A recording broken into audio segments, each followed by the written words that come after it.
ጤና ይስጥልኝ ኬት ህይወታችሁን ሊያሻሽል የሚችል አዲስ ቪዲዮ እንሆላችኋለሁ።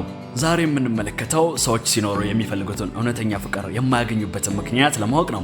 ምናልባትም የአስቴርን የፍቅር ዘፈኖች ስትኮመኩሙ ቆይታችሁ ይሆናል። እነዚህ የፍቅር ዘፈኖች ወይም የፍቅር ፊልሞች በጣም ልትዛመዱትን የምትችሉትን አይነት ስሜት ይሰጣችኋል።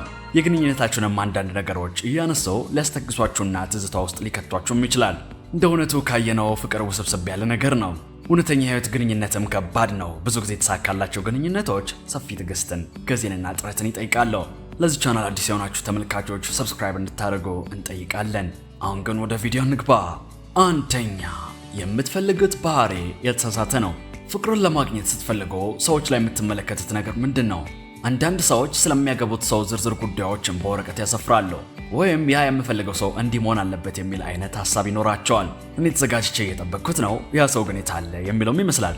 ታዲያ እንዲህ ብሎ ማሰቡ ምኑ ላይ ነው ስህተቱ? ስህተቱ የማያሰፍራችሁት ዝርዝር ውስጥ ምን አይነት ችግር እንዳለ እንኳን አለመገንዘባችሁ ነው። ለምሳሌ የማያማርር የትዳር ጓደኛ ነው የምፈልገው ብላችሁ ብትጽፉ ይህ ሰው ምናልባትም ለተወሰነ ጊዜ እንዲህ ሊሆንላችሁ ይችላል። ነገር ግን ነገሮች ሲከብዱ የትዳር ጓደኛችሁ ስሜቶቹን ከሚሸከመው በላይ ሲሆኑበት የግንኙነታችሁን ችግሮች ለማስተካከል እድል እንኳን አይሰጣችሁም። ጥሩ መልክ፣ ጥሩ ደረጃ፣ ገንዘብ ቢኖራችሁ ለእናንተ ጥሩ ነገር እንደሆነ መናገሩ ባያስፈልግም፣ ሆኖም ያንን ብቻ መፈለጉ ምናልባትም ግንኙነቱ እንዳይሰራ ሊያደርግ ይችላል። አንዳንድ ጊዜ ስብዕና ያለው የሚመስል ግን ግንኙነታችሁ ላይ የሚቀልድ ሰው ሊገጥማችሁ ይችላል። ስለዚህ በውስጡ ኃላፊነት ያለውና ሐሳቢ የሆነን ሰው መፈለጉ ያዋጣል። ሁለተኛ፣ በጣም የተራቀቀ የህይወት ደረጃን ትጠብቃላችሁ። በመጀመሪያ ላይ አንድን ሰው ስትወዱ ያለውን ስብዕና ወይም ያሉትን መልካም ገጽታዎች አይታችሁ ሊሆን ይችላል። ስለ አዲሱ የወንድ ጓደኛችሁ ወይም የሴት ጓደኛችሁ ምንም አይነት መጥፎ ነገር ብትሰሙ እንኳን ጆሮአችሁን ሰጥታችሁ አታዳምጡትም አይደል እንዴ? እንዳለመታደል ሆኖ ይህ ያላችሁ ምስል የተወሰኑ ወራቶች ሲያልፉ ግን ጓደኛችሁ ሰው ብቻ መሆኑን እንድትገነዘቡ ያደርጋችኋል። ከዛም የገነባችሁትን ግንኙነት ታፈርሱታላችሁ። አያችሁ፣ ቅድሚያውኑ ሰው ውስጥ መፈለግ ያለባችሁ ነገር ሰውነቱ መሆን አለበት። በጣም ከፍተኛ ወይም ከእውነታዊ የራቀ ደረጃዎችን ለራስ ማስቀመጥ መቼም ቢሆን ሰው እንደማታገኙ ለራሳችሁ የምታረጋግጡበት መንገድ ነው። ለምሳሌ ማግባት የምፈልገው አውሮፕላን ያለው ቆንጆ ቢሊዮነር ባል ነው ብላችሁ ለራሳችሁ እውነተኛ ያለውን ደረጃ ማስቀመጥ እስቲ እናንተው ስታስቡት ይህ ምን ያህል ተጨባጭ ነው? እስቲ ራሳችሁን ወደ መስታወት አስጠጉትና በምላሹ ምን ልታቀርቡ እንደምትችሉ ራሳችሁን ጠይቁ። ምክንያቱም ችግሩ ብዙ ጊዜ ሰዎች የሚሰቡት ማንነታቸውን በመሆኑ ነው። ስለዚህ ማንን እንደምትስቡ ለማወቅ በመጀመሪያ ራሳችሁን መመልከት መቻል አለባችሁ። ግን አሁን ባላችሁ ማንነት ደስተኛ ካልሆናችሁ ደህና ራሳችሁ ላይ መስራትን ጀምሮ የሚስማማችሁን የምትፈልጉትን ሰው ታገኛላችሁ። ሶስተኛ፣ ለራሳችሁ ያላችሁ ግምት ዝቅተኛ ነው። አያችሁ፣ ይህንን ነገር ለመገንዘብም ለመቀበልም ፈቃደኛ ላትሆኑ ትችላላችሁ። ግን እውነታው ሌላ ሰው ለመፈለግ ከመሄዳችሁ በፊት ለራሳችሁ ታማኝ መሆናችሁን ማሳየት መቻል አለባቸው። ጊዜ ወስዶ ራሳችሁን የምትመለከቱበትን መንገድና ለራሳችሁ ያላችሁን ግምት ማሻሻል ምንም ነውር የለውም። ለራስ ያለ ዝቅተኛ ግምት ብዙ ጊዜ የሚጀምሩት ከልጅነት ነው። ካልሰራችሁበት በስተቀር ደግሞ አይጠፋም። ለምሳሌ ከተለመዱ ምልክቶች ውስጥ በጣም ብዙ ጊዜ ይቅርታ በመጠየቅ ዝንባሌ፣ ደካማ የማህበራዊ ክህሎት፣ ለስኬታችሁ ክብር አለመስጠትና ብዙ ጊዜ ራስን የሚያዋርዱ ቀልዶችን መናገርን ያካትታል። ከዚህ አልፎ ተርፎም ለራስ ያለ ዝቅተኛ ግምት ፋይናንሳችሁን ሁሉ ሊነካባችሁም ይችላል። እንዴት አትለውም? ሰዎችን ለመማረክ ብላችሁ የማትወዱትን ነገሮች እንድትገዙ ሊያደርጋችሁም ይችላል። የሆነ ሰው ስላገኛችሁ ብቻ በራስ መተማመን ጉዳዮቻችሁ አይስተካከልም።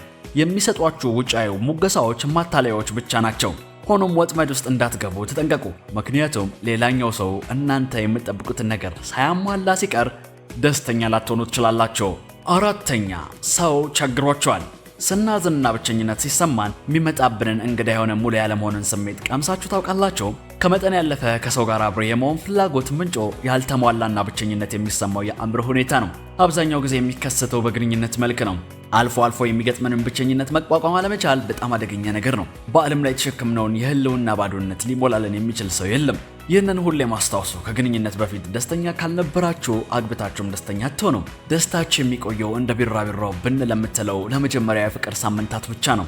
ማድረግ ያለባችሁ ከራሳችሁ ጋር ያላችሁን ግንኙነት ማሻሻልና ያላችሁን የውስጥ ስሜት መቀበል መቻል ነው። ራሳችሁን አውቆ የራሳችሁን ድንቅ ቨርዥን መገንባትም መጀመር አለባችሁ።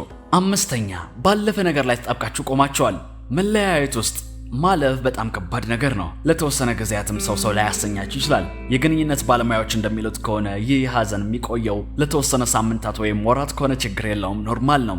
ሁሉም ሴት የተለያየ በመሆኑ አንድ ግንኙነት ከተቋረጠ በኋላ ከዛ የመረበሽ ስሜት የምትወጡበት የጊዜ ቆይታ ይለያያል። ሆኖም ከተለያያችሁ ከአንድ ዓመት በላይ ሆኖት ከዛ ስሜት መውጣት ካቃታችሁ ግን እንደገና ወደ ፍቅር ግንኙነታቸው እንዳትገቡ የሚያገዳችሁን ነገር መመርመር ይኖርባቸዋል።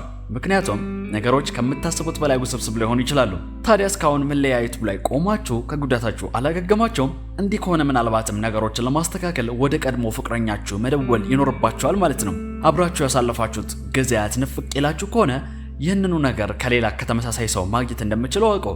ይህ ሁሉ ሆኖ ሳለ ግን አሁንም ሳይቆርጥላችሁ በውስጣችሁ በድብቅ ከቀድሞ ፍቅረኛችሁ ጋር አብራችሁ እንደምትሆኑ ተስፋ የምታደርጉ ከሆነ የምነግራችሁ ነገር አምላክ ብሎላችሁ ከሆነ ከመሆን የሚያግደው ምንም ነገር የለም። እስከዛው ጊዜ ግን ሌሎች አማራጮችን ለማየት መሞከሩም ጥሩ ነው። 6ኛ ከልባችሁ ፍቅርን እየፈለጋችሁ አይደለም። ይህ በጣም ግልጽ ጉዳይ ይመስላል። እንደ እውነቱ ከሆነ ብዙ ሰዎች የሚፈልጉትን ነገር በትክክል አያውቁም። በስተመጨረሻም በተሳሳተ ምርጫ ምክንያት ሐዘን ውስጥ ይገባሉ። ፍቅር ልንፈልግ የሚገባን ትልቅ ስሜት በውስጡ አለውና ከሁለቱም ጎራ የመነጨ የፍቅር ስሜትን ማግኘት ደግሞ ብዙዎቻችን ለማግኘት የምናልመው ጉዳይ ነው። ሆኖም ለተወሰነ ቆም ብላችሁ እስቲ ስለዚህ ጉዳይ ለማሰብ ሞክሩ። እርግጠኛ ናቸው አሁን ላይ የምትፈልጉት የፍቅር አጋር ነው? የሚያስፈልጋችሁንስ ተስማሚ ሰው ለማግኘት በቂ ጥረት እያደረጋችሁ ነው? ይህን የምጠይቃችሁ ለምንድን ነው ከተለመደው የአኗኗር ሁኔታችሁና ከምቾት ክልላችሁ ካልወጣችሁ በስተቀር በትክክል ስሜታችሁን የሚጋራችሁን ሰው ላታገኙ ትችላላችሁ። ወይም እየፈለጋችሁ ያላችሁት የአልፎ አልፎ ፍቅር ሊሆን ይችላል። ጊዜና ጉልበታችሁን የፍቅር ግንኙነታችሁን ላይም ኢንቨስት ማድረግ አትፈልጉም። እንደዚህ አይነት ፍቅር ከፈለጋችሁ እንግዲያውስ ውሻ ማሳደጎ በቂ ነው። 7ኛ ራሳችሁን በበቂ ሁኔታ አትወዱም። ምንም እንኳ ይሄ የሚረብሽ የተለመደ አባባል ቢሆንም ሌላውን ሰው ለመውደድ ቅድሚያ ራሳችሁን መውደድ አለባችሁም። ራስን ማስቀደም ራስ ወዳድነት አይደለም። ካልተጠነቀቃችሁም ሰዎች በደካማ ጎናችሁ ገብተው ሊጠቀሙባችሁ ይችላሉ። ለራስ ያለ ጤናማ ግምትም ፍቅርን በመፈለግ ዙሪያ እንደውም ብዙ ሊባልለት የሚገባ ሰዋዊ ባህሪ ነው። ብዙ ስኬታማ ሰዎች የደረሱበት ቦታ ሊደርሱ የቻሉት በራሳቸው ስለሚያምኑና ስለ ማንነታቸው ትክክለኛ ምስል ስላላቸው ነው። በተጨማሪም ሰዎች በራስ የመተማመንን ባህሪ ሰው ላይ ሲመለከት ይወዱታል። ራሳችሁን የምትወዱ ከሆነ ምን ያህል ድንቅ ሰው እንደሆናችሁ ሌሎች ሰዎች እንዲያዩ ታደርጋላችሁ።